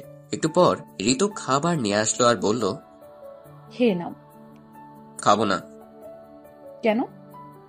যদি কেউ খাইয়ে দেয় তাহলে তো খেতেই পারি। ওই, আমি কি তোমার বউ নাকি যে খাইয়ে দিব?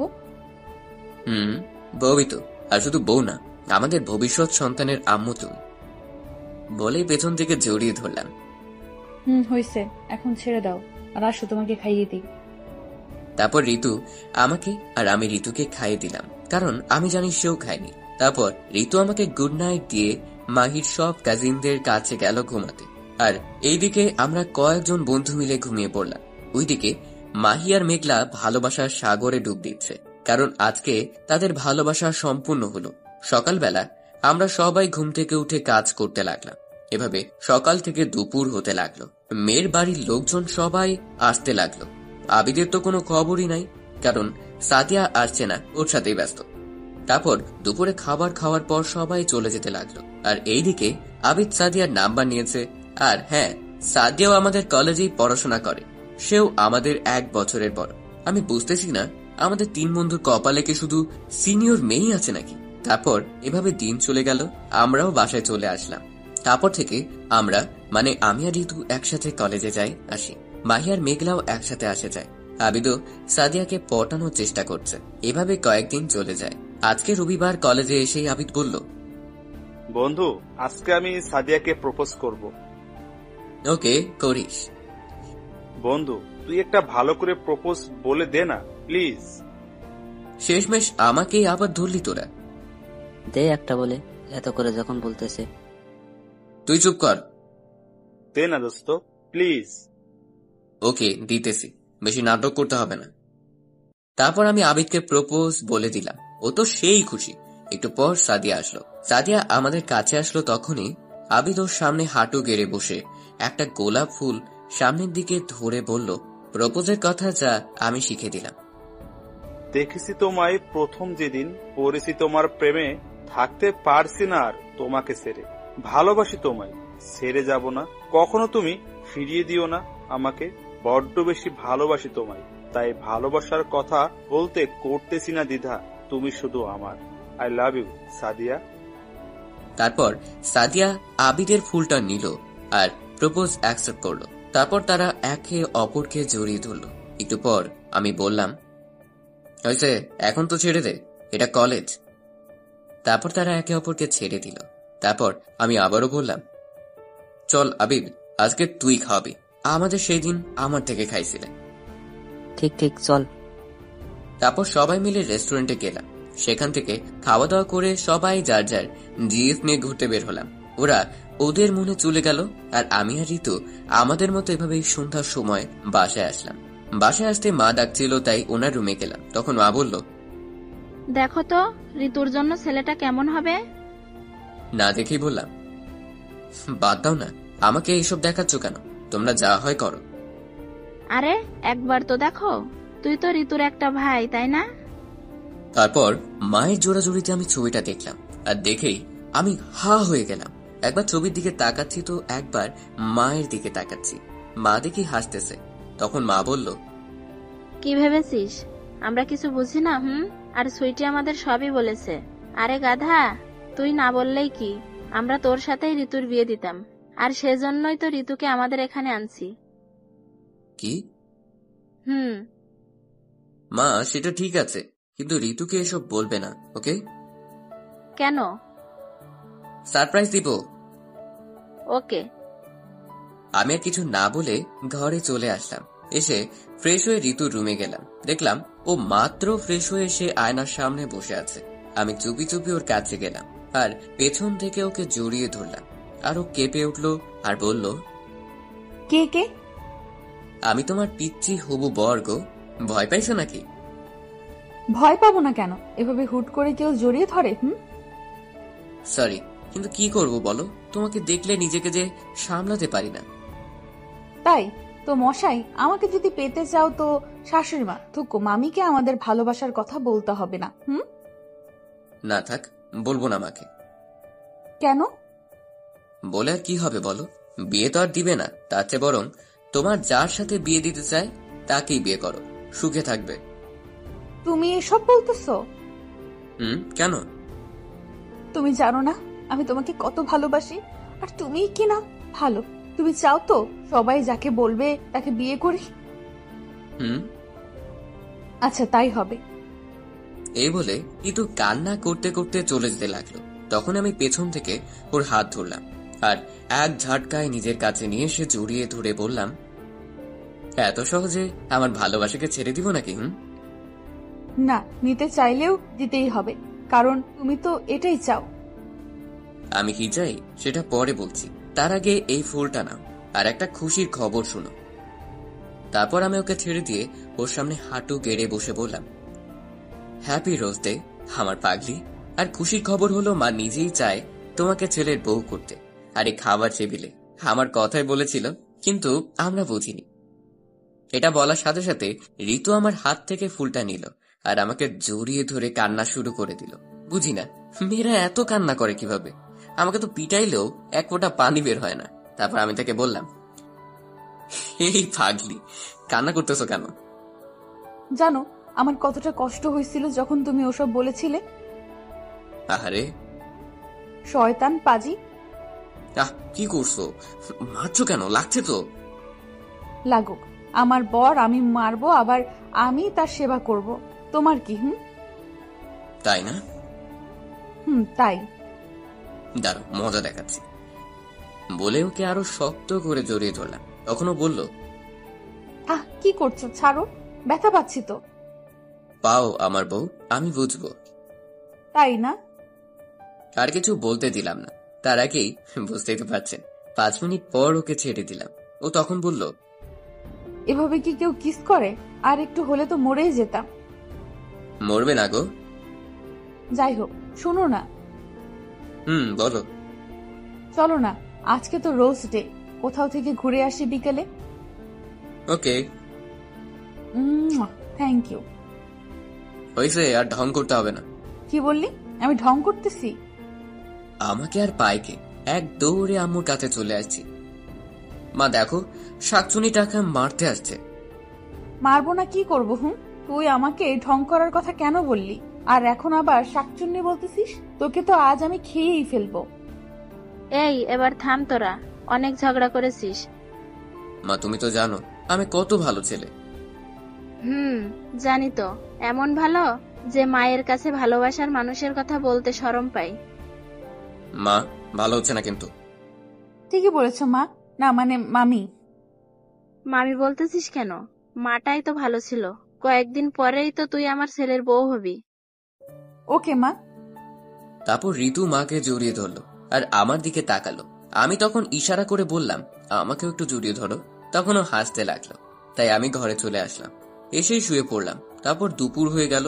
আমি উঠে গোসল করলাম। একটু পর ঋতু এসে ডেকে গেল খাওয়ার জন্য। তারপর নিচে গেলাম খাবার জন্য। খাবার টেবিলে বসলাম আমি আর আমার সোজা ঋতু। আমার মাথায় একটা শয়তানি বুদ্ধি আসলো। তাই আমি টেবিলের নিচ দিয়ে ঋতুর পায়ে সুরসুরি দিতে লাগলাম। সে খেতে পারতেছে না, শুধু চোখ বড় বড় করে আমার দিকে তাকাচ্ছে। আমি দেখেও না দেখার ভান করে আছি। তারপর এদের ঘরে চলে আসলাম। এসেই ঘুমিয়ে গেলাম। এদিকে আবিদাস সাদিয়া তো সারাক্ষণ ফোনে কথা বলতে ব্যস্ত। হ্যালো জানু। শোনা বলো। কি করো বাবু? বসে আছি। তুমি কি করো? আমিও। খাইছো দুপুরে? তুমি? তাহলে দেখা করবে? অবশ্যই। ওকে, বিকেলে তাহলে দেখা হচ্ছে। বাই। বাই। বিকেল বেলা। এই আরাফাত, ওঠো না, বেড়াতে যাব, চলো। বলেই ঋতুকে ধরে কাছে নিয়ে এসে শুয়ে দিলাম। এই কি করছো? ছাড়ো, কেউ এসে পড়বে তো। আসুক, তাতে আমার কি? প্লিজ ছাড়ো, বেড়াতে যাব, চলো। আচ্ছা, ঠিক করে চলো। তারপর আমরা রেডি হয়ে বাইরে এসে রিক্সা ডাক দিলাম এবং রিক্সা করে একটা পার্কে গেলাম। ওমা, গিয়ে তো আমরা অবাক যে আবিদ সাদিয়া ওরা বসে প্রেম করতেছে, আর আবিদ সাদিয়ার কোলে মাথা দিয়ে শুয়ে আছে। আমরা ওদের কাছে গেলাম আর আমি বললাম, হায় রে ভালোবাসা, কয়দিন হলো পরিচয়, আর এর মধ্যেই এসব? ভাই, তোরা তাড়াতাড়ি বিয়ে করে নে। আমার কথা শুনে আবিদ উঠে বসল আর বলল, থ্যাঙ্কস দোস্ত, আজকে বাড়িতে বলবো। তা না হয় বলবি, কিন্তু সাদিয়াকে গোলাপ দিছিস? না, ভাইয়া দেয়নি। কি আবিদ? আরে রাগিস কেন? দেইনি, তুই আসবি বলে তোর সামনেই দিমু, আর এখনই দিচ্ছি, দাঁড়া। ওই শালা, আমার দোহাই দিচ্ছিস বলেই কেলানি দিলাম। তারপর আবিদ সাদিয়াকে গোলাপ দিল, সাদিয়া ওকে জড়িয়ে ধরলো, আর ওরা 4 ঠোঁট এক করে দিল। একটু পর আমি বললাম, ভাই এখানে আমরাও আছি রে, একটু তাকাস। আমার কথা শুনে ওরা একে অপরকে ছেড়ে দিল। তারপর সবাই মিলে ফুচকা খেতে গেলাম। ঋতু বলল, ঝাল কম, একটা বেশি। তারপর বামা ফুচকা দিল।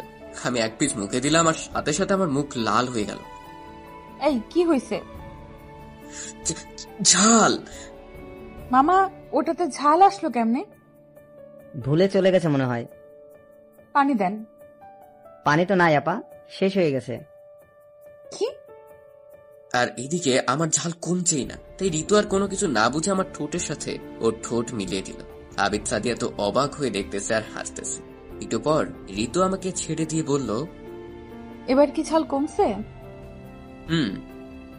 তখন আবিদ বলে উঠল, হায় রে বন্ধু, এমন ঝাল বেশি যদি আমার ফুচকাতেও হতো তাহলে কতই না ভালো হতো। তারপর আমরা শরমে আর কোনো কথা বলতে পারলাম না। এভাবে আমরা সবাই মিলে ঘুরে বাড়িতে চলে আসলাম। এসে আমি শুয়ে পড়লাম। একটু পর আবিদ ফোন দিয়ে বলল, হ্যালো। বল দোস্ত, কাম তো হয়ে গেছে। কি কাম? সামনের 9 তারিখে তো আমার বিয়ে। কি? অভিনন্দন। ধন্যবাদ, বাই, পরে কথা হবে। ওকে, বাই। ঋতু ডাক দিল, তাই খাবার জন্য নিচে গেলাম। তারপর সবাই মিলে খেতে শুরু করলাম। হঠাৎ আব্বু বলে উঠল, প্রেম তো ঠিকই করিস, সেটা বলতে পারিস না? না মানে আব্বু। থাক, বাদ দে। আজ শোন, আগামী 14 তারিখ তোর বিয়ে। আমি তো আব্বুর কথা শুনে অবাক হয়ে গেলাম আর বললাম, কি? অবাক হচ্ছিস কেন? না, কিছু না। ঠিক আছে। তারপর আমি আর কোনো কথা না বলে খাওয়া শেষ করে ঘরে চলে আসলাম। একটু পর ঋতুও আসলো, এসে বলল, কি মশাই, কেমন লাগলো আব্বুর কথা? তখন পিছনে তাকালাম আর ওর কাছে গিয়ে ওকে পেছন থেকে জড়িয়ে ধরলাম। এই কি করছো? ছাড়ো, কেউ চলে আসবে তো। কেউ আসবে না, সবাই খেয়ে দিয়ে ঘুমোতে গেছে। তাও ছাড়ো। সত্যি ছেড়ে দিব তো? সাহস থাকলে ছেড়ে দিয়ে দেখা। আরে রাগ দেখাও কেন, আমি তো মজা করছিলাম। এই শোনো। কি? কালকে আবিদের গায়ে হলুদ, পরের দিন বিয়ে। কি? একটু আগে ফোন করছিল। তাহলে ওদেরও একটা ব্যবস্থা হয়ে গেল। আর আমরা কেউই সিঙ্গেল থাকবো না। মশাই, এবার ছাড়েন, আপনিও ঘুমান আর আমিও ঘুমাতে যাই। না, আজকে তুমি আমার সাথে থাকো। ইস, শখ কত! আর তো কয়েকটা দিনই, তারপর তো আমরা এক হয়ে যাব। আমার যে আর এই কয়দিনই যাচ্ছে না। হয়েছে, এখন ঘুমাও। সকালবেলা? এই আরাফাত, ওঠো, সকাল হয়ে গেছে। কি করতেছো? ওঠো। আরে বাবা, উঠতেছি। এত রাগ দেখাও কেন? কালকে যে বললে আবিদের গায়ে হলুদ, আজকে তো আবিদ তো তোমাকে নিতে আসছে। কি? ওকে ওকে, উঠতেছি। তারপরও নিচে চলে গেল আর আমি উঠে ফ্রেশ হয়ে নিচে গেলাম। দেখি আবিদ বসে আছে। কিরে তুই এখানে? আসতেই হলো তোর বাড়িতে দাওয়াত দিতে, আর তোকে আর ঋতুকে নিতে। আচ্ছা বুঝলাম। এখন চল। আন্টি, আপনারা কিন্তু অবশ্যই আজকে বিকালে যাবেন। তারপর আমরা সবাই মিলে চলে গেলাম। আমি জানি কি জন্য নিতে আসছে, মার্কেটে যেতে হবে যে। একটু পর আমরা সবাই মিলে একটা মার্কেটে চলে আসলাম। ওমা, এসে দেখি মাহি, মেঘলা, সাদিয়া সবাই দাঁড়িয়ে আছে। আমরা ওদের কাছে যেতেই, কিরে এতক্ষণ লাগে তোদের আসতে? আর বলিস না, মেয়েদের সাজাতে কতক্ষণ লাগে জানিস না? ওই এখন আমার দোষ তাই না? আমি সাজতেছিলাম, তুমি যে ঘুমিয়েছিলে তার বেলা। আচ্ছা বাদ দাও, চলো সবাই ভেতরে। তারপর সবাই মিলে বিয়ের মার্কেট করে বাসায় চলে আসলাম, কারণ বিকেলে আবার গায়ে হলুদ। তারপর বাসায় আসার সময় বলে আসলাম 14 তারিখ আমার আর ঋতুর বিয়ে। সবাই অভিনন্দন জানালো। তারপর বাসায় চলে আসলাম। বাসায় এসে গোসল করে খাওয়া দাওয়া করলাম, তারপর ঘুমিয়ে গেলাম। আসলে আমার শরীরটা খারাপ লাগতেছে, তাই আর ওর বাড়ির কোনো কাজে গেলাম না। বিকেলে তাড়াতাড়ি করে আমি আর ঋতু ওদের বাড়িতে চলে গেলাম। বাবা মা আজকে নাকি যাবে না। তারপর থেকে আমিও টুকটাক কাজ করতে লাগলাম। এভাবে সন্ধ্যা হয়ে গেল, আর তারপর থেকে গায়ে হলুদের অনুষ্ঠান শেষ হলো। রাতে আমরা আর বাড়িতে আসলাম না। পরের দিন সকালে তাড়াতাড়ি ঘুম থেকে উঠে আমরা সবাই কাজ করতে লাগলাম। তারপর দুপুর প্রায় হয়ে গেল, আমরা বর নিয়ে চলে গেলাম সাদিয়াদের বাসায়। তারপর বিয়েটা হয়ে গেল, সবাই বউ নিয়ে চলে আসলাম। রাতে আমি আর মাহি মিলে অনেকক্ষণ আবিদের সাথে মজা করে বাসর ঘরের কাছে আসলাম। এসে দেখি ভাবিরা দাঁড়িয়ে আছে। তারপর তাদের কোনো মতে বুঝিয়ে আবিদকে ঘরে ঢুকিয়ে দিলাম। তারপর কি হলো আবিদা সাদিয়া জানবে, কারণ আমি তো ভিতরে যাইনি, তাই বলতে পারবো না। শুধু এতটুকু জানি ওরা সুখের সাগরে ভাসতেছে। এভাবে কয়েকদিন চলে, আর 2 দিন পর আমার বিয়ে ভাবতেই আমার কেমন জানি লাগতেছে। তারপর আমি মাহি আর আবিদের বাসায় চলে গেলাম। তারপর ওদের বাসায় সবাইকে দাওয়াত দিতে ওদের নিয়ে চলে আসলাম মার্কেটে। সাথে ঋতু, সাদিয়া, মেঘলাও ছিল। তারপর সবাই মিলে মার্কেট শেষ করে বাসায় চলে আসলাম। ওদের বললাম কালকে তাড়াতাড়ি চলে আসতে, কারণ বিকেল আমার গায়ে হলুদ। বাসায় আসতে আসতে বিকেল হয়ে গেল, তাই এসে গোসল করে খাওয়া দাওয়া করে ঘুমিয়ে পড়লাম। রাতে ঋতু ডাকলো খাওয়ার জন্য, তাই ঘুম থেকে উঠে নিচে গেলাম খাওয়ার জন্য। তারপর আমি রুমে আসলাম, জানি ঋতু আসবেই, তাই দরজার পিছনে লোকালাম। ঠিক একটু পর ঋতু আসলো ঘরে। যেই না সে ঘরের ভিতর পা দিয়েছে, আমি পেছন থেকে দরজা বন্ধ করে দিছি। ওরও সেই ভয় পাইছে আর বলতেছে, এই কি করতেছো? দরজা বন্ধ করলে কেন? দরজা খুলে দাও। চুপ, কোনো কথা নয়। তারপর আমি আস্তে আস্তে তার কাছে যেতে লাগলাম। সে পেছাতে লাগলো। একসময় সে খাটে পড়ে গেল। আমিও ওর উপর শুয়ে পড়লাম আর বললাম, এবার কোথায় যাবে? দেখো প্লিজ এমনটা করো না, আর তো একদিন। ভয় পাইছো নাকি? ধুর পাগলি, আমি তো মজা করছিলাম। ভয় পাবো না? এরকম মজা কেউ করে? আচ্ছা সরি। তাড়াতাড়ি ঘুমিয়ে পড়ো। বলেও চলে গেল আর আমি ঘুমিয়ে পড়লাম। পরের দিন সকালে ঋতু এসে আমাকে ডাক দিল। আমি ঘুম থেকে উঠে ফ্রেশ হয়ে নিচে গিয়ে দেখি বাড়িটা সুন্দর করে সাজানো হয়েছে। মাহি আর আবিদকে দেখলাম খুব কাজ করতেছে। আমার তো কোনো কাজ নাই। এভাবে সন্ধ্যা হয়ে গেল আর গায়ে হলুদের অনুষ্ঠান শুরু হলো। আমরা সবাই খুব মজা করলাম। রাতে আমি আর ঋতু, আবিদা, সাদিয়া, মাহি আর মেঘলা সবাই মিলে খুব নাচ করলাম। আসলে এই তো আমাদের এখানে থাকছে, তো তাই এখান থেকেই বিয়েটা হচ্ছে। তারপর সবাই যার যার মতো করে ঘুমিয়ে পড়লাম। পরদিন সকালে তাড়াতাড়ি ঘুম থেকে উঠলাম, কারণ আজকে আমার বিয়ে। তারপর ফ্রেশ হয়ে ঋতুর রুমে গেলাম। দেখলাম কয়েকজন মিলে ঋতুর সাথে মজা করছে। আমাকে দেখে একজন বলল, আরে দুলা ভাই যে আসেন, বউকে ছাড়া মন ছটফট করছিল বুঝি। বাকিরাও হাসতে লাগলো। কোনো কথা বললাম না, সোজা নিচে চলে আসলাম। তারপর দুপুর হয়ে গেল, আমাদের বিয়েটাও হয়ে গেল। এখন শুধু ভাবতেছি রাত কখন হবে। তারপর রাত হয়ে গেল, কিন্তু মাহি আর আবিদ আমাকে নিয়ে ছাদে গেল। বলতেছে চল আড্ডা দিব। আমি আগেই জানতাম এরা এমনই করবে, কারণ আমিও যে ওদের সাথে এমনটা করেছি। রাত 1টা বাজবে এমন সময় আব্বু আসলো। এসে বলল, কিরে ঘরে বউ রেখে এখানে কি করিস? যা ঘরে যা। আঙ্কেল, অনেকক্ষণ থেকে আমরাও বলছি, শুনছে না। দিল একটা বাস জায়গা মতো। তারপর আমি আমার বাসর ঘরের সামনে দাঁড়িয়ে আছি। ভিতরে যেতে কেমন জানি লজ্জা করতেছে। তারপর কোথা থেকে ভাবিরা আর ওই হারামি দুইটা এসে ধাক্কা দিয়ে ঘরে ঢুকিয়ে দিল আর বলল, সাবধানে বিড়াল মারিস।